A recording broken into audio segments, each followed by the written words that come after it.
Hello and welcome, everybody. My name is Locke, and we are here with a special episode of Deep Dive. I have some friends from GOG, and of course, the man, the myth, the legend, Larry Kuperman. Larry, how are you doing today? I'm doing well, thank you. Tell me, who do we got here today? What are we doing here? So I'm Larry Kuperman, Director of Business Development for Nightdive, better known on the internet as Larry Nightdive. Been here for a while, and looking forward to speaking with my good friends over at GOG. Yes, guys, please start. Introduce yourselves and just a little bit of background on who you guys are. Sure thing. Hi, everyone. My name is Bartosz Kwietniewski. I'm the head of business development at GOG. And I've been here for 5 years, and I've loved every year. So, hello, my name is Marcin Paczyński. I'm a senior business at GOG. Been with the company since the very beginning, 15 years ago. So, yeah, it's been a while. All right, I always leak secrets on these deep dives. I always spill the beans, as the saying goes. I will let our audience know. First of all, it is a night dive tradition that when we go to San Francisco for the Games Developers Conference, that the first meeting that we always have is with GOG. Has been that way for the 12. Coming up in March, 13 years that I've been with Nightdive. I have referred to GOG as our oldest and arguably our most important partner. That's not a dispersion on anyone else. But let me tell the origin story of how Nightdive got started. It's really not my story. It's Steve Kick's. But Steve has documented this in a number of places. He found on a trip to Central America that he couldn't play System Shock 2, that his beloved game.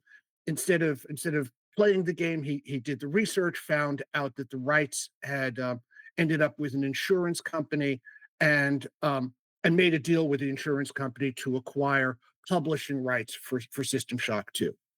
However, at that time, Nightdive was a one-person company, or actually two-person, I guess, Steve and his wife Alex, but with no technical support. So now that you have the rights to this game, and it was the top most requested game on GOG.com. How do you actually go about publishing it? Steve wrote into support at GOG just through the usual alias address, just the way anyone would have, and support took his query. Bartosz, it was before you joined GOG, but Marcin, you will recall that Oleg was handling business development, and if anyone has known Oleg, Oleg's gift for being very honest. Very Oleg is very Oleg. Yes. when the query came up to him, he said, "Oh, this is probably bull," and you can fill in the rest of that. Yeah. Whoever was in support actually forwarded that email back over to Steve, and Steve actually documented that in fact he did have the rights. GOG.com was the partner that first published System Shock 2. Without that happening, there probably would have been no Nightdive Studios without GOG. So we have been in a partnership as long as there has been a Nightdive Studios. Of course, we're both in the area of games preservation. We both work in that. We're both important in that area. Marcin and Bartosz, would you like to tell the audience a little bit about what GOG is doing for games preservation today? Sure. Maybe let me start that. It's something extremely important for us, and we always like to think of ourselves of GOG as a platform as not simply a storefront, but this is really like a mission of ours to make games live forever. So sure, we are selling games from publishers from across the world. We have plenty of games from you guys, but at the same time, we are trying to help other developers and publishers to get their games back again on the digital shelves, because sometimes as weird as it might sound, they really don't know how to do it, or they lack resources, or they have other priorities and they don't want to bother here with this. And this is where we step in with our expertise, with our very, very talented and absolutely gorgeous development team. We help them make sometimes impossible happen, bring games back, and try to fix them, not only so that they work, but we try to make them work much better than they did before. Sometimes it goes beyond simply getting the game to the playable state. We want to make it look better. If there are some cool community fixes, we try to implement them. So that is the goal of ours. And ever since GOG has been created many years ago, 2008. This is like an ambition of ours that every year we release at least a couple games like that. I will amplify when you talk about your team and your technical team. Just to reinforce what you said. Nightdive has a pretty good team of developers ourselves. We have people that specialize in reverse engineering. We have developers that are used to working with the older engines. But every once in a while, we come across a title that we just simply can't fix. And one example of that I would give is the Wheel of Time game. Yeah. The original Wheel of Time game. We turned to GOG, and the game is now playable and available for sale on GOG.com. And it wasn't simply a matter of, oh, we went to GOG because we knew they'd carry the game as though you were just a storefront. We needed your technical expertise. And there are other titles that we've had in discussion, some of them for years. What do you do when you can't find the original source code? How do you handle that? Where we continue to work in partnership with GOG. Yes, and I totally second that. This is what I love about our partnership, that I really feel that we are playing this game together and not against each other. Yeah. And we're always happy to help you guys. And sometimes I feel you are doing much better job when it comes to securing the rights, doing all of this detective work. But then we can help you with the technical side of things, and it's really a fulfilling experience for us. And yes, getting Wheel of Time back on the storefront, that was truly a privilege, and we are super happy that the game is back. Yeah, because at GOG, as you mentioned, one of the things that we think we are really good at is working with the games and making them work on modern operating systems where there is no source code. So we have tools for that. We have a skill set that was built over the last decade and a half, because this is something that we were always doing since GOG was established. Like, source code was a very rare commodity for us, for any of the games that we currently have on GOG, and we are maintaining. So we are always worked with the already compiled builds.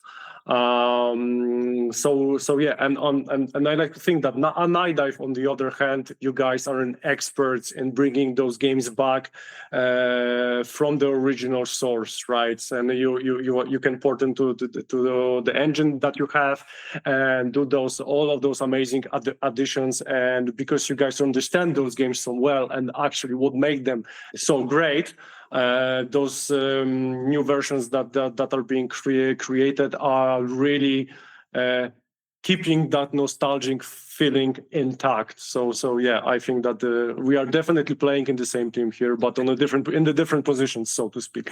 It's been a great relationship, complementary skill sets and complementary sets of what we like to do. I'm just going to throw this out there. People in the audience might not know this about me. Prior to working at Nightdive, which I've done for well over a decade. Prior to this, I worked for 2 years in charge of the short-lived digital platform on GameStop. what was originally called Impulse when it was purchased from Stardock, where I also worked and helped develop that platform. In the business sense, not Not the code. developer sense. God knows they don't let me touch any of that stuff. But the GameStop platform, was something that was acquired from Startup, the technology, and then built that. It was going to be GameStop's answer to Steam and to some extent to GOG as a storefront, and it included a DRM solution. Well, if you purchased games on that platform, and that includes me in the audience, you lost those games when the platform went away. So it's been a hallmark of GOG since its inception that your games are DRM free. Could we talk a little bit about why that is so important for game preservation?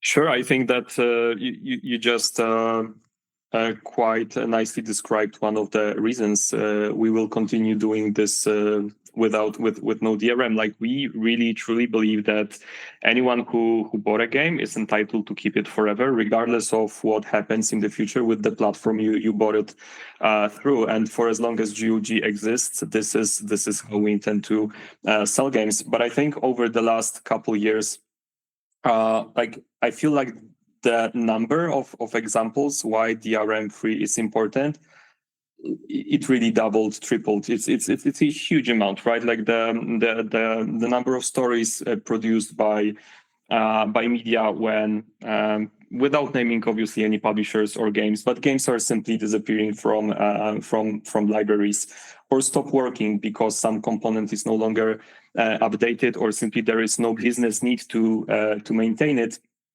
That shouldn't really happen. Like, if I bought a game, I want to be able to play it, and even 10 years from now, I should be allowed to. Right? It's something that we truly believe in, and and we definitely will continue doing things our way. Sometimes it's like, how do you say it in English? Like, it's the wind is blowing in your face, but you still keep going forward. And it often feels like that because it's sometimes very challenging to get more recent titles on GOG, because this philosophy that the game needs to be protected 100% from the get-go is still very strong among many developers. And we feel this is, in a way, our mission also to educate and evangelize that you can totally sell new games and sell them in millions, as some of the games from our sister company CD Projekt Red. They share our vision here, and this is the best example. So yeah, it's important. I know at one time that model was considered challenging, but what's that title from your sister company? Cyberpunk. That seems to have done okay. I think it's doing pretty okay. Yes. Yeah. I guess that you can summarize all of that. Our DRM stance is basically that no game is truly preserved if it has DRM in it. So since our focus is game preservation, we cannot have any form of digital rights management in any of those games. That's simply a fact. Marcin, was it hard in the early days when you were working with publishers? Was it hard convincing them to the Activisions, the EAs, the big companies? Was it hard convincing them to put their games on your platform? In the early days? Yes, definitely. So the first, I think, set of the first big publishers that had their games on GOG was, I think, Interplay, and that was done through personal relations of the owners of the CD Projekt Red. And then it was not easy in the first years, because first of all, there was a new platform that suddenly appeared. Like, who are you guys, right? The fact that we are connected to CD Projekt Red helped a bit, but you need to remember that was before even Witcher 2, right after Witcher 1. So we were very small in Poland. Like, who are you guys? So it was it was an interesting first couple of years, even I would say, until we, you can say that we entered the mainstream and we didn't need to introduce ourselves even to the same people every time we started talking with them. It was an interesting couple of first years, and it's actually Nightdive is also very, very important company for us and for GOG, like getting into mainstream, because System Shock 2 was, as you mentioned, the most wishlisted game on GOG. That game was not available anywhere, so that was kind of like this Mount Everest, the milestone that we were trying to get. So this is actually probably one of the reasons Oleg was so skeptical when he suddenly got an email from, at the time, a random dude on the internet saying, hey, I got the rights. The game that he's been trying to get for a long, long time. And I remember at the office, that was actually a big news, that, hey, we got this email with the guy saying that, hey, the System Shock is being released on GOG, someone claims to have the rights. And that's more or less what Oleg said. You basically quote him really, really well. But then we got all of the additional papers and we were like, okay, this makes sense, let's do it. And this is how the process of the biggest release on GOG started, with the first takeover ever, with a trailer that was done specifically for that game. It still can be viewed on our YouTube channel. This is actually a trailer that I recorded the video for. That's pretty good. I worked with Stephen Keek on this release. Like, we were exchanging emails, doing all of the approvals and stuff like that. It was a very interesting experience for both of us, I imagine. But yeah, game released, it was a huge success. Like, press was writing about it. So that was a huge milestone for the GOG as well. So sorry for the small segue here. No, it's good. It's great. It's great. And I want to take a moment and talk to any developers, anyone that's starting out, anyone that hasn't achieved success yet and might be wondering how you go about it. The first thing that I would tell you is that no one succeeds in this business or in any other business without friends. And our relationship has been a very profitable, successful business relationship, but also one that is based on a sincere friendship. We enjoy spending time with each other. We have a commonality of interests. There are things that we're interested in. Unlike there's no one at this meeting that's wearing suits. Okay, we're all game players, and we're all motivated by our love of classic games. And so there's a real friendship out of that. The second thing that I would urge people is that there's going to be a time as you try to move forward with your business, with your game development, that you're going to need help. And don't be afraid to ask for help. The gaming community and even the publishing community, I've worked in other industries. There is no other industry that has the camaraderie that games development does. And we know each other. We have a lot of fun when we get together at the GDCs, at the Gamescoms. I'm going to ask you guys a question. If somebody was a new developer, hadn't published anything yet, but was working on maybe a retro themed game, although it doesn't have to be. You guys have a wide range of different titles on GOG.com, and they were anxious to get their game published, to get it out on a platform. What advice would you give them? Definitely give it a try. Well, there is a very simple way to get a game in front of our eyes, and that is our submission form on GOG. We are checking that submission form, contrary to what sometimes our community says. We get a lot of submissions through that channel. So this is why sometimes we are lagging behind with replies, but we do get through all of these games, and we really try to share our feedback when it comes to like the direction, sometimes whether the game is simply incomplete for us to properly review it.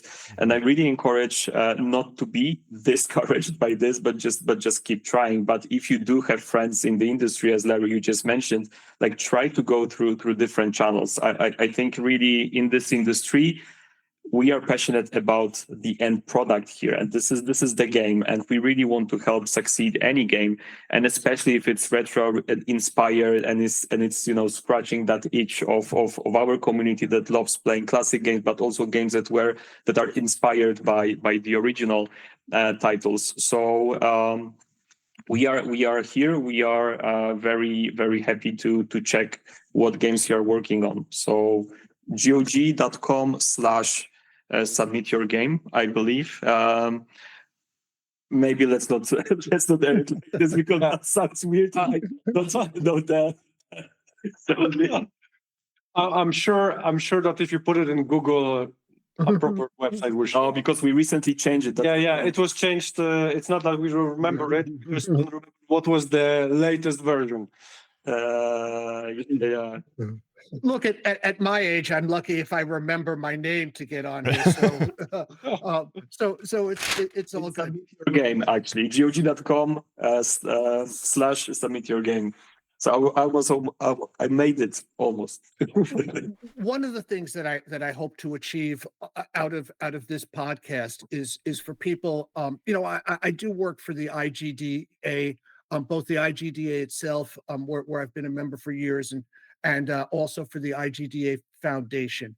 And there are a lot of developers out there that are just trying to get started that are kind of scared, that are reading about layoffs, about games being canceled, and thinking, what are they doing? There are a lot of people in the industry, some of them in this virtual room, that are nice, are accessible, and are looking to help people. We tell people all the time, Nightdive's developers, many of the developers came out of the modding community. We've had people on our team for over 10 years for whom this is their first job in the industry. And there are companies out there, GOG, Nightdive, that despite the sad news that you read all the time, are doing well, are growing, and that are committed to making games accessible for people. I'm going to give you guys a chance to make the last statement, but before I kind of go on off to my busy day, I do want to tell people in the audience that if they're looking at where to spend their money, that Nightdive is planning on adding 5 titles over the next several months onto GOG.com. So be prepared for that. I'll let you know, one area also that brings us together is the search for lost and for forgotten games. It is well known, widely known. If anyone has watched anything from Nightdive in the past, you know that we're always on the hunt for titles like No One Lives Forever. It's been called our white whale. If you've read the book Moby Dick. Bartosz and Marcin, what advice would you give people that are searching for those kinds of games? What would you tell them? I would tell them to be relentless, because it can be very, very time consuming, but it's possible. And you guys showed it time and time again, and I think our platform showed that it's possible. And I can tell you that there are games that we released, or rather helped releasing, it took us years to get them, and sometimes even took us years to get in front of the proper people to even pitch the idea. So don't give up. Don't give up. And I'm, to what you said about no one lives forever, like I bet if there is a company that can make it happen, that's going to be you guys. I keep my fingers crossed because I want to see it. And maybe we can somehow even help you with whatever files you get your hands on. I think it's going to be so cool, and it's going to happen. Like, I'm sure of it. Yeah. Yeah, if we learn something here at GOG, at BizDev over the last 5 years that we've been working on that side of things, is patience. You just need to keep knocking on that door, and once in a while, the planets align and it's open. So yeah, there are many games that we released on GOG that we previously thought would be absolutely impossible, but after many years, we've been able to release. I had to say most of them. So there are a couple that are still there on our wish list. So No One Lives Forever is one of them. Black and White, Freelancer. There is a couple that is still there, but I'm sure that we will be able at some point in the near future to release them as well. So yeah. Who knows? I mean, as improbable as it seems, maybe some random guy will come to you and say, "We've acquired the rights to System Shock 2." It could happen. It can happen. Like it's a matter of stars aligning and different factors like coming into yes. and somehow everything clicks and it happens. Yeah. And maybe as a small like sneak peek, we are also working on a very cool announcement of GOG that will be happening still 29th. On the 29th. So announcement, big release, fun times in general. Yeah, be on the lookout, because I think this is going to be very cool, and I think it's going to be very cool for Nightdive as well. So this is all I can say now, but check GOG on the 29th. Yeah, I just want to. Yeah, absolutely. I can't thank you guys enough. I just wanted to shout out GOG Galaxy as the best front end, as someone who has over 4,000 games in their collection. Just being able to navigate using that platform is like a godsend. So thank you for that. So Locke, you've got 4,000 games, and how many of them did you complete? No, don't answer. It's okay. We all have the same answer to that question. No. My rule is I'll spend money on a good idea. I'll try it for an hour just to say I've played it, because I like supporting art, I like supporting games, and I think it's important to, even if I'm throwing $10, $20, $30 at a release that I only play for an hour, I'm happy to have supported that development. So that's my logic, at least. Yeah, that's what I thought. And that's actually amazing. Yeah. People with that logic are the ones that keep us employed. Yeah. Yes. Yes. Keep them coming. Yeah. Yeah, thank you for everything you guys do. It's an amazing service, and being able to have the nostalgia wall of boxes on my GOG library is very special for someone who grew up, inserting 15 discs for Daggerfall and Betrayal at all those old Elder Scrolls games. It's nice to be able to click a button and relive those moments. So thank you very much. And not have to worry about whether the CD got scratched. Oh, dude, yeah. It was crazy. Yeah. I know you guys hear stories like that all the time, but it's like it is really important and really special what you guys are doing. And it's sometimes when you're in the weeds of biz dev, you might forget that, but coming from someone who's been playing this stuff for 35 years, it's really cool. Yeah. So thank you. Thank you very, very much. Like, it's actually the words like that, and that we are getting from that you just said, and what we are getting in the community is probably one of the main things that keep us going. So thank you very much. Absolutely. Well, you mentioned stuff like Freelancer, and I'm just like, I'm looking up who has the rights to Freelancer, because that is that's an important game for me, because I came from Wing Commander Privateer. Freelancer is the natural evolution of that, and I would love to see that. But anyways. Yeah, the funniest story was probably the System Shock 2 System one. Shock, yeah. No, that's good. That is by far, I think, the best one. There were a couple of the over the years. The one that like I remember now is once there was this set of games that we were trying to get, and it turned out that the owner of those games, I don't want to put any names because I'm not sure how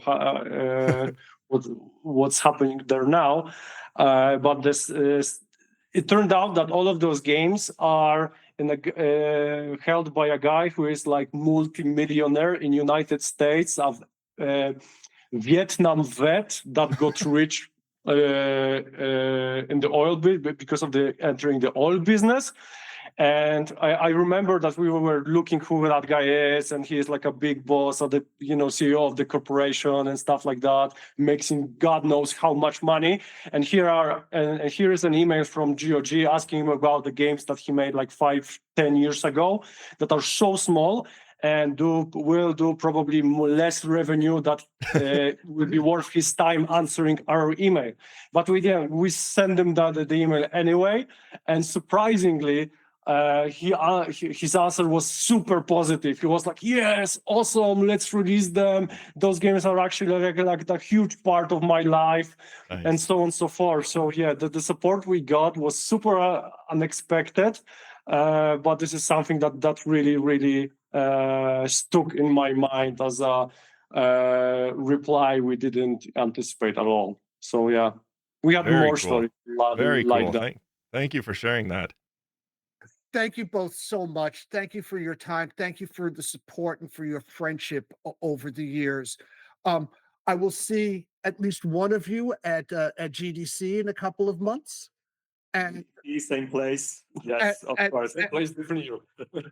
and I will be coming out to Gamescom this year. So we'll have a full schedule. Again, thank you so much. And Locke, thank you so much for making this happen.